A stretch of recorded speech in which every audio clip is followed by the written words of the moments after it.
우리는 이번 특세의 주제를 하나님이 가장 기뻐하시는 예배, 그 예배를 주제로 삼았는데요. 예배는 뭐냐? 한마디로 하나님과의 만남이다. 하나님은 우리를 창조하신 이유가 있고 아들 예수를 십자가에 희생시키면서까지 우리를 구원해낸 분명한 이유가 있습니다. 그건 다름 아니라 만나고 싶어서요. 그래서 매일 교통, 매일 예배, 이것이 우리를 향한 하나님의 가장 큰 소원입니다. 날마다 교통하고 싶고 순간순간 교통하고 싶고 순간순간 날마다 예배를 받고 싶어하는 것이 우리를 향한 하나님의 뜻이에요. 그래서 예배 성공은 곧 인생 성공이다. 왜요? 창조 목적, 구원의 목적과 일치하니까요. 그래서 우리는 예배를 생명처럼 여겨야 한다라고 하는 것을 어제 말씀드렸습니다. 근데 이런 말이 있죠. 죄는 인간이 짓고 용서는 누가 하신다? 하나님이 하신다. 우리가 하나님 말씀에 나 자신을 비춰보면 참 부끄럽고 부담되는 말씀이 아닐 수가 없어요. 그것은 말씀 앞에 누구든지 서면 참 부족한 걸 많이 느끼거든요. 그래서 신앙이란 뭐냐? 그저 하나님 편에 서려고 노력하는 거, 이게 신앙입니다. 그러한 사람을 하나님이 보면 좀 부족하지만 그래도 노력하고 있구나. 저 마음에 부담 느끼는 거 봐. 저게 신앙이야. 그리고 우리에게 은혜를 주고 복을 주는 것입니다. 오늘 우리가 꼭 잊지 말아야 할 것, 예배의 본질은 하나님과의 만남이다. 그래서 찬송을 부르면서도 하나님을 만나야 돼요.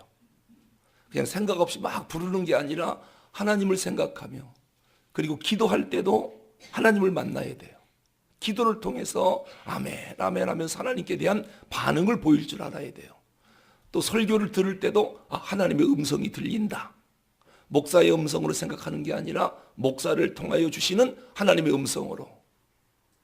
모든 예배 행위를 통해서 하나님을 만나는 것, 이것이 예배예요.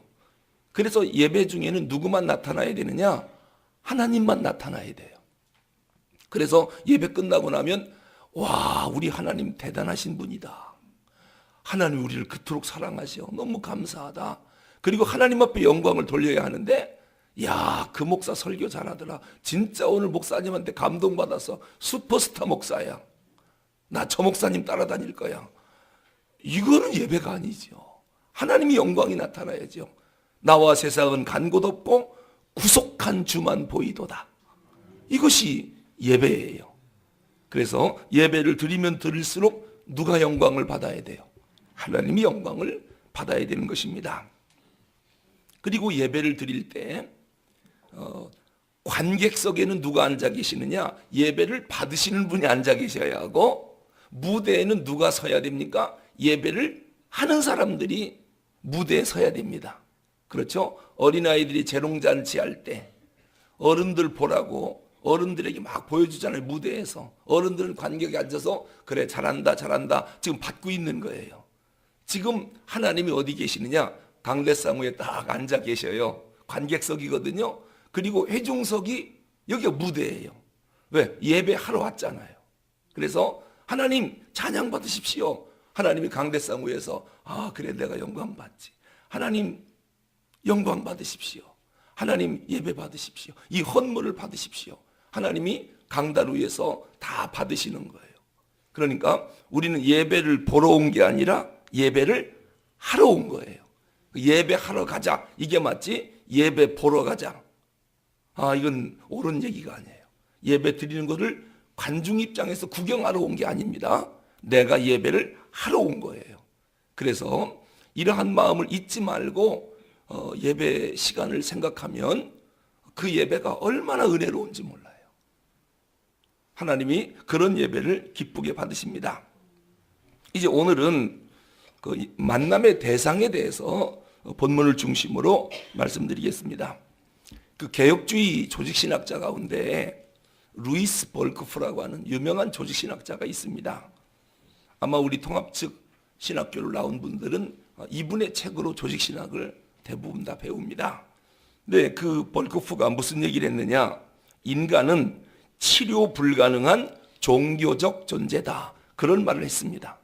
인간은 치료 불가능한 종교적 존재. 이게 무슨 말입니까? 인간이라면 누구에게나 종교적 본능이 있다는 겁니다. 이건 어떻게 치료할 수가 없대요. 빼낼 수가 없대요. 본능적으로 종교적 존재라는 거예요. 그래서 인간은 자기가 느끼든 느끼지 못하든 누구를 막론하고 본능적으로 하나님을 찾고 있다는 것입니다. 이것이 하나님의 형상으로 만들었다라고 하는 증거거든요. 그런데 하나님을 제대로 찾은 사람은 우리처럼 하나님께 예배를 드리지만 그 신을 찾는 본능을 갖고 잘못 찾은 사람들은 우상을 숭배하는 거예요. 그것이 하나님인 줄 알고. 이 하나님을 잘못 찾아서 우상을 숭배하는 것, 여기서부터 인간의 비극이 발생한 거예요.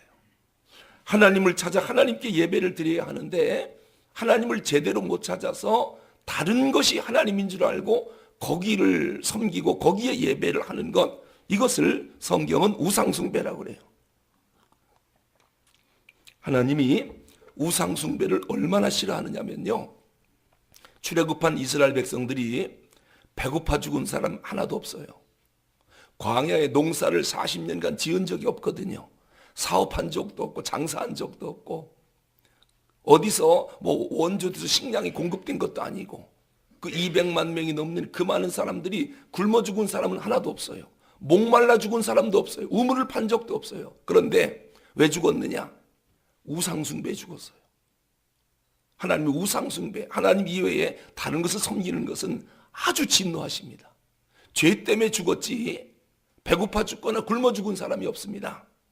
하나님은 이만큼 우상숭배를 싫어하고 그럼에도 인간이 우상을 숭배하면서 인간의 비극이 발생한 것입니다. 그래서 어거스틴이 우상숭배에 대해서 이런 얘기를 합니다. 인간의 비극은 종종 사랑해야 할 대상을 사용하고, 사랑해야 할 대상은 하나님이죠. 그 하나님을 우리가 이용한다는 거예요. 그리고 사용해야 할 대상, 이건 물질이죠. 이것을 사랑하는데 인간의 비극이 있다. 다시 말씀드릴게요. 인간의 비극은 종종 사랑해야 하는 대상을 사용하고 사용해야 하는 대상을 사랑하는 데 있다. 우리가 지금 거꾸로 하고 있다는 것이죠. 우리가 사랑해야 하는 이웃, 친구, 이것을 자기 이익을 위해서 이용을 한다. 여기서 비극이 발생하고, 또 사용해야 할 물질이나 권세나 명예나 이 모든 것을 사랑하기 때문에 비극이 찾아온다. 그런 얘기입니다. 더 큰 문제는 영원한 사랑의 대상, 우리의 예배의 대상이 하나님이거든요. 근데 그 하나님마저도 내 편리의 도구로 사용하려고 해요. 하나님의 뜻대로 사용하라고 주신 여러 가지 은사들, 물질이나 명예나 권세나 이 은총의 선물들을 너무 사랑하는 데에 인간의 비극이 있다. 어거스틴의 말입니다. 오늘 본문에 보니까요, 어제 새벽에 말씀드린 것에 이어지는 말씀인데 지금 예수님이 의도적으로 사마리아 땅으로 가고 있습니다. 왜냐하면 거기에는 죄의식과 고독과 절망감 속에서 한 여인이 죽어가고 있어요. 그 여인을 구원하시려고 사마리아 우물가로 가십니다. 마침 물들어 여인이 나오고 있습니다. 물 한 잔 주시오. 이 물 달라고 하는 말로 대화를 이어갑니다. 왜 나한테 물 달라고 합니까? 그랬더니 예수님께서 남편 데려오시오. 이 여인의 가장 약점이거든요. 그러니까 이 여인이 뭐라고 대답하느냐? 남편 없는데요. 그러니까 예수님이 그래, 이 여인의 과거사를 한눈에 꿰뚫어 보십니다. 17절 18절에서 네가 남편이 없다는 말이 옳도다. 네가 남편이 5이 있었으나 지금 있는 자도 네 남편이 아니니 네 말이 참되도다. 지금 6번째 남자랑 살고 있어요. 5이 있었는데 그것도 아니고 지금 있는 남편도 네 남편이 아니다. 그랬더니 19절에서 이 여인이 주여 내가 보니 당신은 선지자로소이다. 이런 고백을 합니다. 예수님이 이 여인에게 하신 말씀을 중심으로 이것을 예배적인 관점으로 우리가 한번 생각해 볼 필요가 있습니다. 18절에 보니까 네가 남편이 5이 있었으나 지금 있는 남편도 네 남편이 아니다라고 말씀합니다. 이게 뭘 의미합니까? 인간은요, 참 예배의 대상인 하나님을 찾지 못하면 그 공허함을 달래고 싶어서 예배 대용품을 찾게 된다, 그런 얘기입니다. 지금 이 사마리아 여인, 생수의 근원이신 예수님 만나기 전까지는 다른 걸 예배하고 있었습니다. 이 여인에게 남편이 5이 있었는데 이 남편은 사랑의 대상이거든요. 진정한 사랑의 대상인 하나님을 만나지 못하니까 사랑 대용품으로 남편을 계속 만들어 보는 겁니다. 과거 5명 있었지만 또 마음이 변했어요. 진정한 사랑이 아니거든요. 그래서 또다시 남의 남편을 자기 사랑의 대상으로 삼는 겁니다. 참 예배의 대상인 하나님을 바로 못 만나면 이 사마리아 여인처럼 우리도 얼마든지 그럴 수 있습니다. 하나님 대신 세상에 있는 요소들을 사랑의 대상으로 삼아 이것이 나에게 만족을 줄까, 저것이 나에게 만족을 줄까 계속 찾아다니게 돼 있어요. 하나님 이외에는 우리에게 만족을 줄 수가 없거든요. 우리 마음속에는 하나님에 대한 영원한 노스텔지어가 있어요. 누구도 채울 수 없는, 하나님만이 채울 수 있는 공간이 우리 마음속에 있단 말입니다. 하나님이 들어오지 않으면 만족이 없거든요. 그런데 하나님을 만나지 못하니까 이걸로 넣어보고 저것도 넣어보고 명예로 넣어보고 돈도 넣어보고 권세도 넣어보고 다 넣어봐도 이게 만족이 없는 거예요. 이 여인은 남편을 5이나 넣어봤고 지금 6째 또 넣어봤는데도 만족이 없어요. 예수님 말하잖아요. 지금 있는 남편은 내 남편이 아니다. 이 말이 뭡니까? 너 또 다른 남자 찾아간다. 너에게 만족을 줄 것 같으냐? 진짜 사랑해야 할 대상을 못 만나니까 사랑의 대용품을 집어넣으니 만족이 없는 것이다. 지금 그거를 진단해주고 있는 것입니다. 자, 그렇다면 우리가 영원히 사랑해야 할 대상, 예배의 대상은 하나님이거든요. 그 하나님이 내 마음에 들어오기 전에는 우리는 만족이 없습니다. 한번 하나님 버리고 세상에 나가 만족하려고 한번 돌아다녀 보세요. 다른 거로 채워 넣어 보세요. 인간은 그렇게 만들어지질 않았습니다. 자, 그러면 그 하나님을 예배해야 하는데 이것이 인생 성공이라고 그랬죠. 예배 성공이 인생 성공이다. 그럼 예배를 어떻게 드려야 됩니까? 예배의 대상이 하나님인데 이제 그 하나님께 우리가 어떻게 예배를 드려야 되나? 예배라고 하는 단어의 어원을 보면 예배는 이렇게 드리는 거로구나. 그걸 알 수가 있습니다. 원래 예배를 뜻하는 단어 가운데 히브리어의 아바드 또는 샤하, 이 두 단어가 예배라고 하는 뜻입니다. 이 아바드라고 하는 것은 섬긴다, 샤하는 부복한다, 그런 뜻이에요. 부복한다. 부복이 뭐죠? 그냥 엎드리는 거죠. 부복하는 거. 이것을 샤하라고 그래요. 이 두 단어가 예배라고 하는 것에 사용되는 단어고요. 헬라어로 프로스키네오라고 하는 단어가 또 예배라고 하는 단어로 쓰이는데 이것은 경배한다, 그런 뜻이에요. 또 하나는 라트레이아, 이것도 예배라고 하는 단어로 쓰여요. 이 라트레이아라고 하는 말은 받들어 섬긴다. 이런 단어들이 전부 예배에 사용되는 단어들입니다. 이런 것들을 종합해보면 이걸 말합니다. 종이 주인을 섬길 때 사용되는 단어들이에요. 다시 말씀드리면 종이 주인을 섬길 때 어떤 단어를 쓰느냐? 아바드, 샤하, 히브리어에서는, 그리고 헬라어에서는 프로스키네오, 라트레이아, 이게 다 종이 주인을 섬길 때 사용되는 단어인데 이 단어를 예배라고 하는 단어로 쓰는 거예요. 이 말은 종이 주인을 섬길 때 어떻게 섬기는가, 그것이 우리가 하나님을 섬기는 자의 모습이라는 거예요. 여러분, 종이 주인을 고대시대 때 어떻게 섬겼습니까? 우선 주인 앞에 무릎을 꿇습니다. 그리고 주인 발에 입맞춤을 합니다. 그럼으로써 자기 신분을 인정하는 거예요. 나는 종입니다. 당신은 주인입니다. 그리고 그 앞에 충성을 맹세합니다. 이것이 주인 앞에 종의 모습입니다. 자기 주인의 발에 입맞춤을 한다. 순간 종의 자존심, 종의 인격, 이런 건 이미 다 부인된 상태입니다. 오직 주인만 영광을 받으시옵소서. 그럴 때에 이런 단어를 쓰고 종은 그렇게 엎드리는 거거든요. 우리가 하나님 앞에 어떠한 자세로 예배 드려야 하는가? 이 예배라고 하는 단어를 어원적으로 보면 이런 의미가 있습니다. 하나님 앞에 나올 때 내 자존심이라든가 내 인격이라든가 이건 이미 다 부인된 사람이에요. 이게 바로 세례라고 하는 말의 의미예요. 세례가 뭡니까? 자기 부인이에요. 유월절 때 어린 양이 죽고 내가 살았죠. 예수님이 죽어 내가 살았어요. 유월절입니다. 세례는 이제는 내가 죽어 예수님이 사는 게 세례거든요. 이게 세례받은 우리들은 이미 나를 부인한 사람들이에요. 오직 주님만 영광 돌리겠다고 신앙 고백했기 때문에 세례를 받은 거거든요. 그런데 이 간혹 내가 죽어 주님이 살아야 되는데 내가 조금 덜 죽은 사람들이 있습니다. 그래가지고 자꾸 세례 받았는데도 자꾸 고개를 드는 사람들이 있거든요. 옛날 시골에서요. 시골에 이렇게 쥐가 많습니까?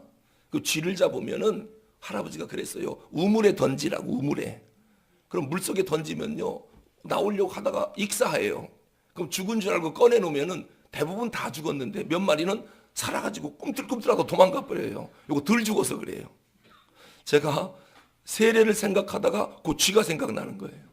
이게 덜 죽어가지고 말이죠. 꿈틀꿈틀거리고 조금 정신 차리면 확 도망가 버려요. 그럼 또 잡아다가 집어 넣는 수밖에 없어요. 그래서 완전히 죽여야 이게 꼼짝 못 하는데, 내가 나를 봐도 나도 세례받은 사람인데 순간순간 이게 사는 게 올라오는 거예요. 자존심이 올라오고 자기 주장이 올라오고, 이건 세례받은 사람이 아니거든요.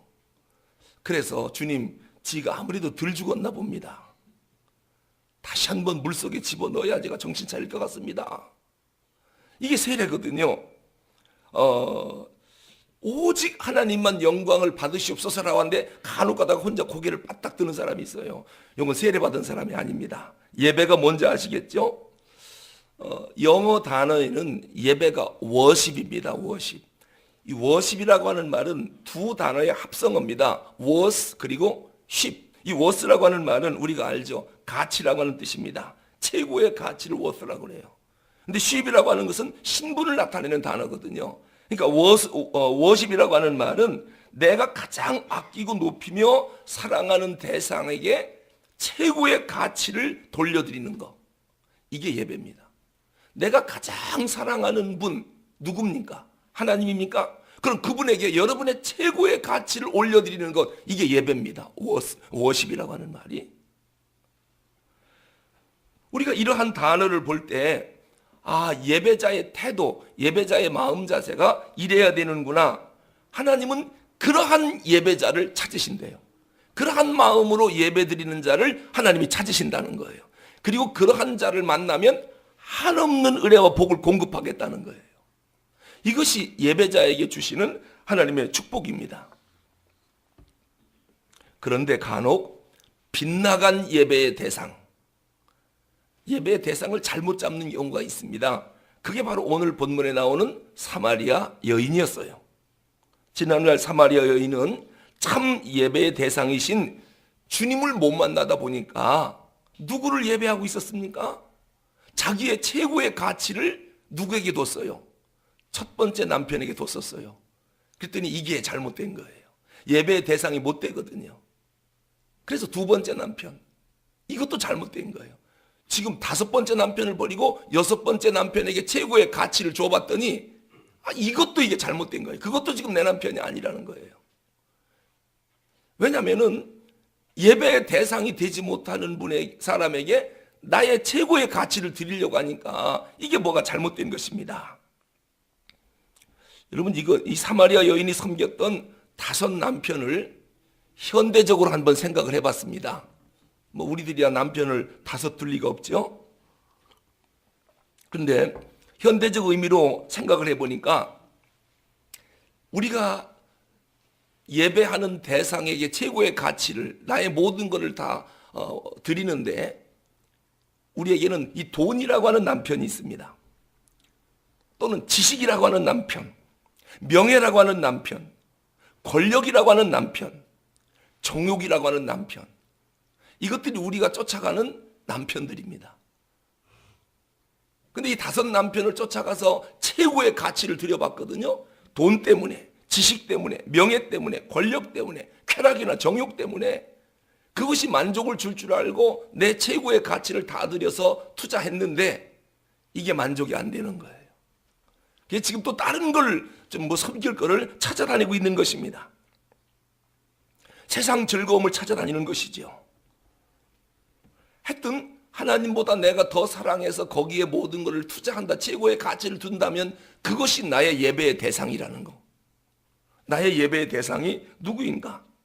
그 예배의 대상이 빗나가는 경우가 사람 이외에, 하나님 이외에 사람에게 두는 경우도 있습니다. 나의 최고의 가치를 사람에게 두는 경우, 예를 들면 프랑스의 루이 14세가 신앙이 참 좋았다고 그래요. 그래서 왕은 항상 왕족들과 함께 주일이면 교회 가서 예배를 드렸다고 합니다. 그냥 뭐 예배당에 사람들이 얼마나 많이 오는지. 그런데 이 푸넬론 대주교가 그 교회 주교였었는데 하루는 왕이 교회에 왔는데 사람들이 거의 안 보이는, 텅 빈 거예요, 교회가. 그러니까 왕이 깜짝 놀라서 주교한테 물었습니다. 푸넬론 주교, 오늘은 왜 이렇게 사람이 안 보이지요? 그때 푸넬론 주교가 뭐라고 얘기하냐면, 왕이시여, 제가 뭐라고 광고를 했느냐면 이번 주는 왕이 예배 참석 안 합니다. 그렇게 광고를 했대요. 그랬더니 사람들이 아무도 안 온 거예요. 그러면서 뭐라고 하느냐, 사람들이 하나님을 예배하러 오는지 아니면 왕한테 얼굴 베고 아첨 떨려고 오는지 제가 그걸 좀 알아보고 싶었습니다. 그러니까 우리 교회에 오는 모든 사람들은 왕에게 얼굴 도장 찍고 아첨하려고 오는 사람들이었지 하나님 예배하려고 오는 사람이 아니었습니다. 그러더랍니다. 여러분은 주일날 왜 이렇게 열심히 옵니까? 하나님께 예배하러 오죠. 그죠? 설마 목사님에게 도장 찍히려고 또 장로님들에게 잘 보이려고 뭐 그렇게 오는 사람은 없지요. 그런데요, 어느 교회는 그 그룹의 회장님이 교회를 다니는데 그 밑에 사장들이 다 그 교회 나온대요.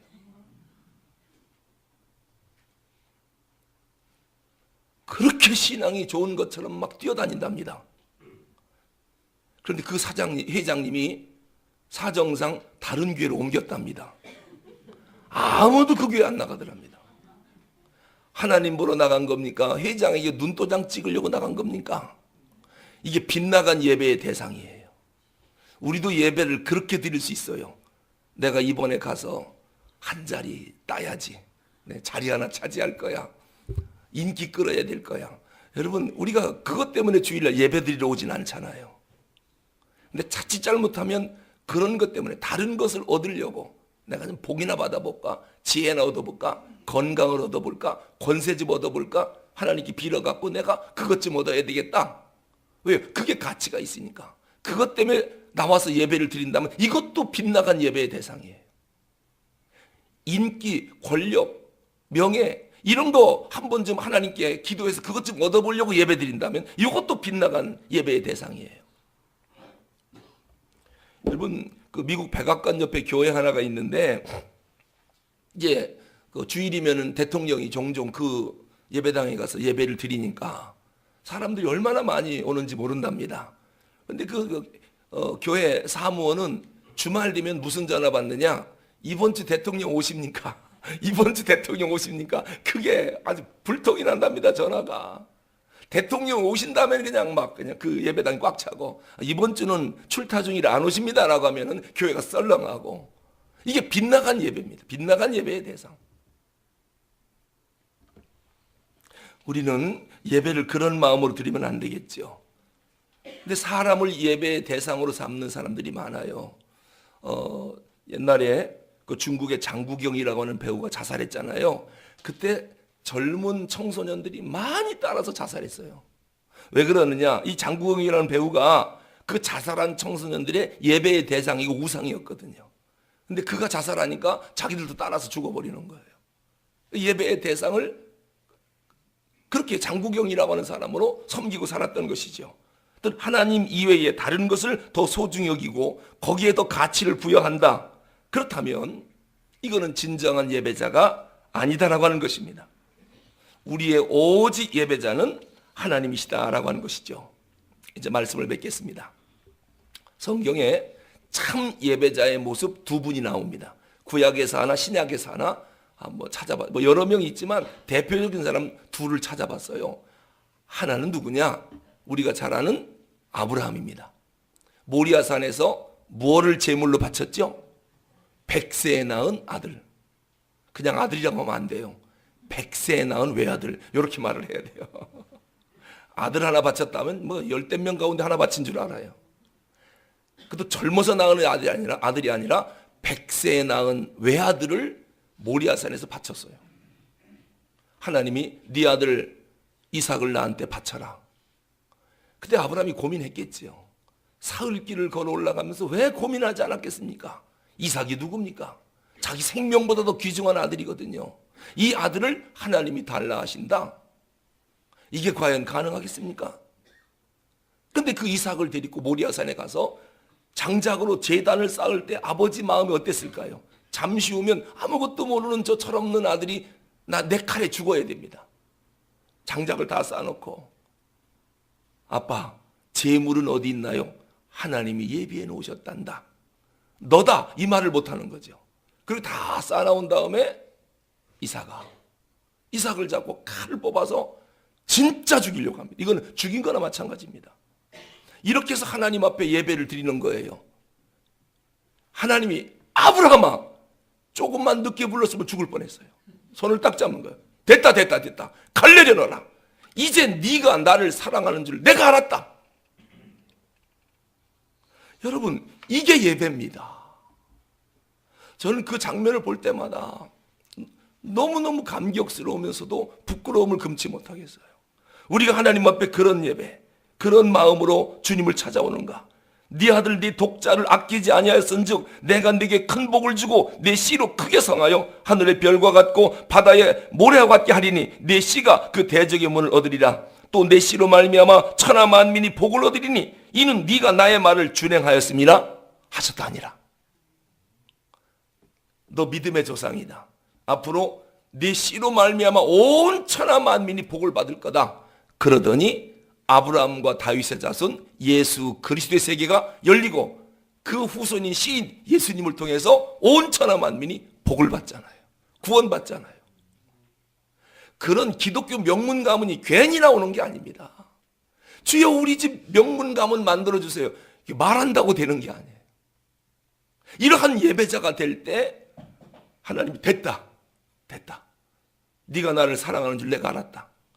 너의 최고의 가치가 아들이었지. 그런데 내가 보니 아들이 아니라 나였구나. 왜요? 아들도 죽여서 바치려고 하는 걸 보니까 세상의 가치를 나로 여기고 있구나. 그럼 됐어. 합격. 이제부터 내가 어떻게 너에게 복을 주는가 봐라. 우리가 이렇게 예배에 합격만 한다면 여러분 후손에 대해서 걱정하지 말라. 여러분 아들, 딸 걱정하지 말라니까요. 내가 진정한 예배자만 되면 자손 천대 이르기까지 걱정하지 말래요. 하나님은 그런 하나님입니다. 우리가 예배의 실패자가 되고 잘못된 빗나간 예배를 드리고 우상을 숭배한다면 하나님은 진노하시는 거거든요. 그럼 우리 후손들이 어떻게 되겠습니까? 또 하나는 신약 성경에서 옥합을 깨뜨린 마리아입니다. 물론 오빠 나사로가 죽었다가 살았지요. 얼마나 감격스럽겠습니까? 어쨌든 이 마리아는 예수님의 은혜가 너무너무 감사해서 그 당시 여인들은 결혼 집창금으로 향유 옥합이거든요. 이거를 계속 모아가지고 이것이 다 모아지면 이게 결혼 지창금이나마 이거 없으면 시집 못 가요.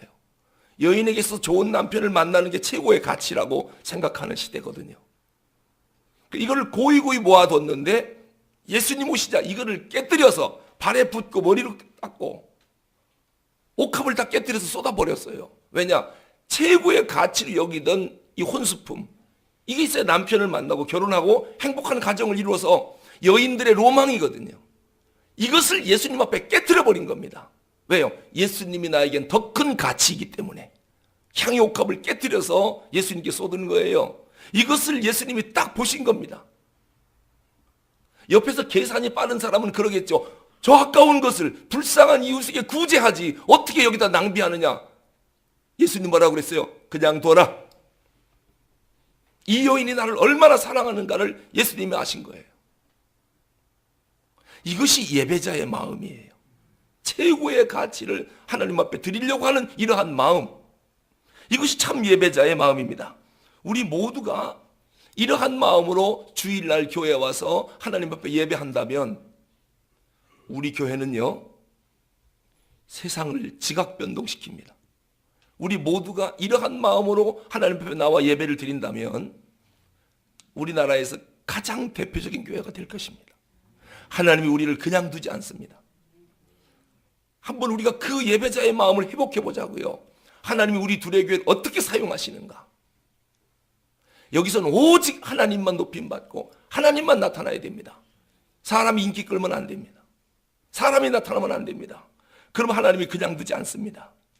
오직 하나님만, 우리의 최고의 가치를 하나님께 드리겠습니다라고 하는 그런 마음으로 주님 앞에 나온다면, 이게 찬송가 102장에 보면 주 예수보다도 귀한 것은 없네, 이 세상 부귀와 바꿀 수 없네, 영죽을 내 대신 돌아가신 그 놀라운 사랑 잊지 못해, 세상 즐거움 다 버리고 세상 자랑 다 버렸네, 주 예수보다도 귀한 것은 없네, 예수밖에 없네. 이것이 예배자가 부르는 찬송이에요. 기도하겠습니다.